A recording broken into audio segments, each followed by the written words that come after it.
So I wanted to talk to you about solo RV living, and especially if you're a female solo RV living or thinking about solo RV living as a female or RVing alone, then this video is for you. I've been RVing for, at least 5 years now, and I've gone from travel trailers to van life to motorhome life, and I've done a lot of it alone. Sometimes people see me and they see that I have a boyfriend, but I've been with my boyfriend for 8 years and he ain't put a ring on it. We do not live necessarily in the same house, I would say. I mean, we have lived in the same house, but I've pursued a lot of this RV stuff by myself. He has come along, but I made a video about my spouse and what I did to get him to come RVing, and then I got a lot of comments about, well, I don't have a spouse, or, my spouse passed away. Either you don't have one, they passed away, you are worried about getting started in this RV life without them. Maybe you do have a spouse and they don't want to go RVing, and maybe you're trying to do it alone. Maybe you're just trying to figure out what you want in life. That's one thing that I'll talk about is solo RVing kind of brought me was I was trying to heal. So if you haven't seen my story, I'll put a link to it below this video, but I talk about why I started RVing and what brought me here, and it was to heal. So I was trying to heal from something, and travel brought me that joy. So if you haven't officially met me yet, I'm Blogging Brandy from RVersity, a university for RVers, and here we talk about RV life and RV living and everything about RVing. You can subscribe to this video and hit the bell icon somewhere around this video so you're notified each and every time I publish a new video. But I really wanted to tell you about my RV life. I honestly kind of have been crying. I literally cried the last 3 days. I've talked to you about, I've been setting a date and getting ready to sell my RV and downsizing and going through this transition process of RVing or solo RV living right now because my boyfriend has been going on so at least a month and a half now, okay? Almost 2 months, probably, by the time this is all said and done. And there's so many things that go through your head, especially if you're separated from your spouse while you're solo RVing, because usually he's here doing it with me. But I know if I was solo RVing, some of the things that you worry about are things like safety and overwhelm and loneliness. And I've dealt with all of those things. I've been lonely. I'm lonely right now. I mean, I'm talking to you because it gets lonely. It gets lonely being in the RV, and especially if you're here by yourself. The way that I kind of combat the loneliness is because I created RVersity. I have an online community. I have my online RV friends. I have social media. When you start RVing, you will build friendships in the RV community, but you also have to be prepared that you're going to leave a lot of friendships behind because you're going out and you're doing this thing and you're traveling. And so your friends and your family and the people that you're used to talking to are going to be stuck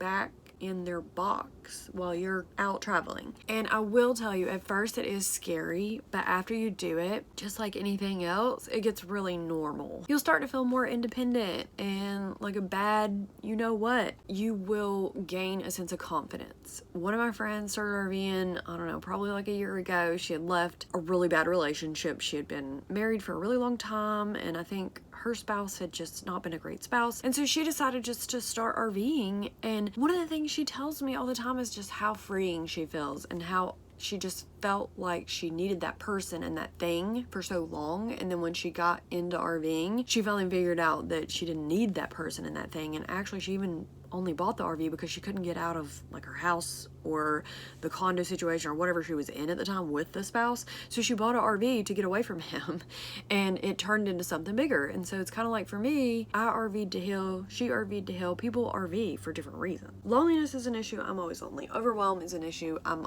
always overwhelmed. I don't want to say always. I'm less overwhelmed now, and I would be less overwhelmed now if I was traveling, but I do know what it feels like to feel overwhelmed. I mean, when you're out on the road and a tire pops or something happens, the first thing you think is, oh my gosh, there's something that I have to do. And so I have things, though. I have roadside assistance, and I have friends that I can call that help me work on my RV, and I've built those relationships up over time. And there's a lot of things I just kind of know how to do myself now because I've gone through them. So you start to learn how to RV and do this by yourself. But one of the things I've talked about several times is my stationary RV life and why I love stationary RVing, because I meet people here at the RV park and they can help me fix my RV, or I can at least get things done on my RV while I'm stationary, say from like a local company that can come out to me. That has helped me with overwhelm.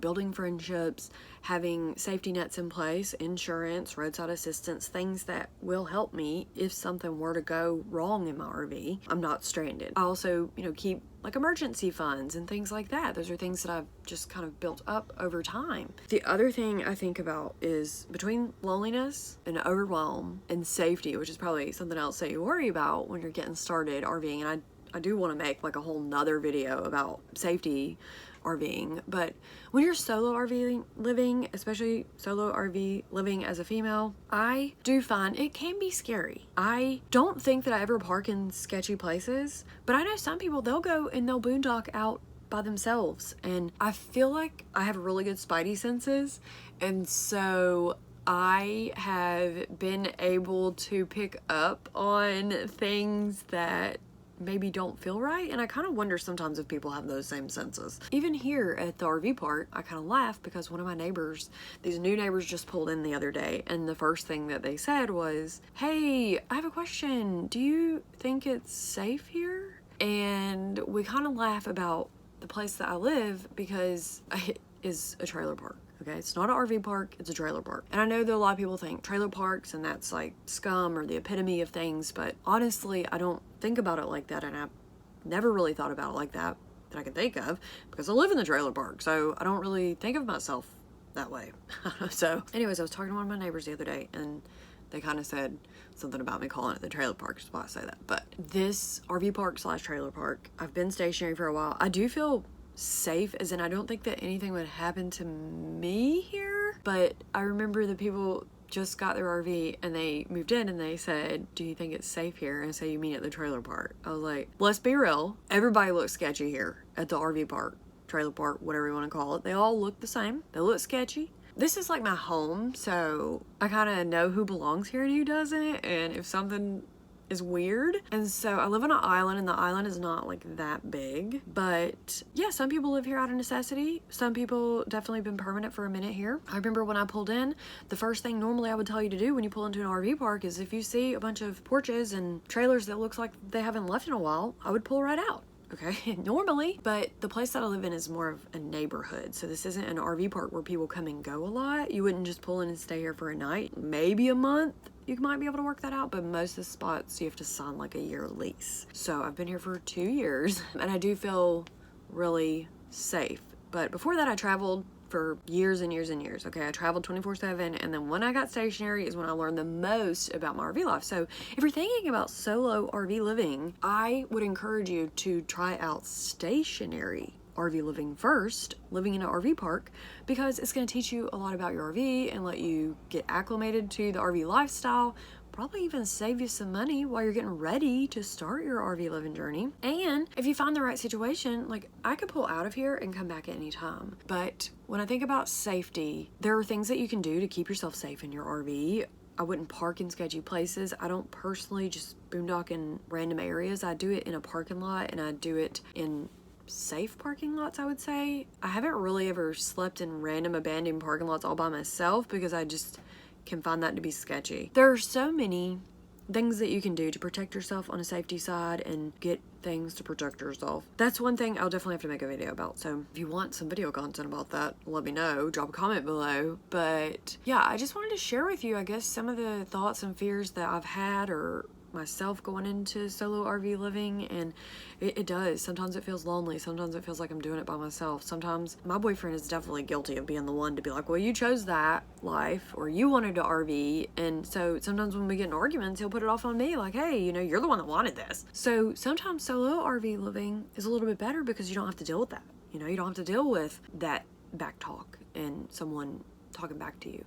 You can just go fix what you need to fix and move on. And also, sometimes I can tell you it's better just to pay somebody or find somebody to help you fix something than it is to try to do things yourself. And sometimes you have to do things yourself. And the one thing I've learned about RVing, especially solo, is that you have to learn a lot of do-it-yourself thing, even if you're with a spouse RVing, but you have to do a lot yourself. Yes, there's a lot of safety, there is a lot of overwhelm, and there is a lot of loneliness. But with that comes a lot of joy and freedom and peace and independence and fulfillment that you wouldn't necessarily get in the situation that you're in, probably. Maybe you're looking at the same four walls. Maybe you're looking at the same person all the time. Maybe you're trying to spice up your relationship. Maybe you're trying to find that purpose in your life. That's one reason I would tell you to start solo RV living. And then I'll also tell you not to hold back from solo RV living and not to let someone else keep you from doing it, even if it's just mini trips or mini vacations,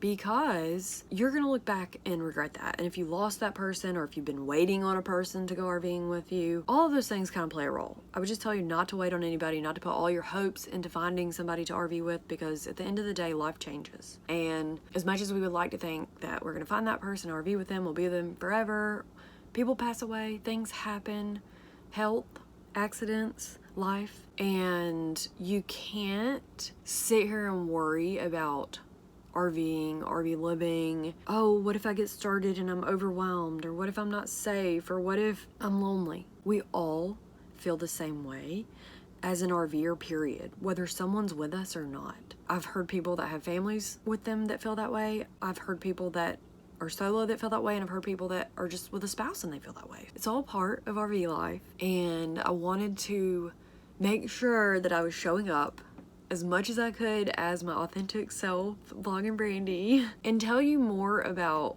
my RV life and, you know, what goes on with me. I mean, if you haven't watched my story, like I told you, check that out below this video, but I talk about why I'm RVing, why I'm here in this RV, and there was so many ups and downs that I've grown through and gone through, and as well as my spouse. So I've done a lot of this alone. I've done a lot of it with him. Sometimes I'm doing it alone. Like I told you, I've been here for a couple of months almost by myself, and it's not fun. He was here with me a lot, and now he's been gone a lot, and he has things to work on, and it gets lonely when he's not here, and I've got all these maintenance issues that I'm dealing with, and I'm trying to sell the RV, and I didn't get into this by myself. He helped me, you know, get into this, and we built this whole thing kind of like together, and so now I feel like I'm left with it.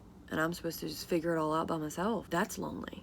That's overwhelming. Even here at the RV park, things have been a little crazy. I talked about how I feel guilty leaving, but that things have been a little crazy. There's been cops here and people passing away and all kinds of craziness, screaming. Just somebody's trailer just got repossessed and people got kicked out, and this is just wild. But the same thing happens if you're in your RV traveling versus in your RV stationary. I just wanted to share with you some of my thoughts about solo RV living and how I'm feeling, how you might be feeling, some things to think about, and to not be scared to start solo RV living. And if you are scared to start RV living, that's why I started RVersity. So if you're trying to get into RV life, or RV life is not really working out for you, you're thinking about quitting, then maybe it's time for you to have someone to help and guide you on your journey that's been there and that goes through it with you on the day-to-day, like me.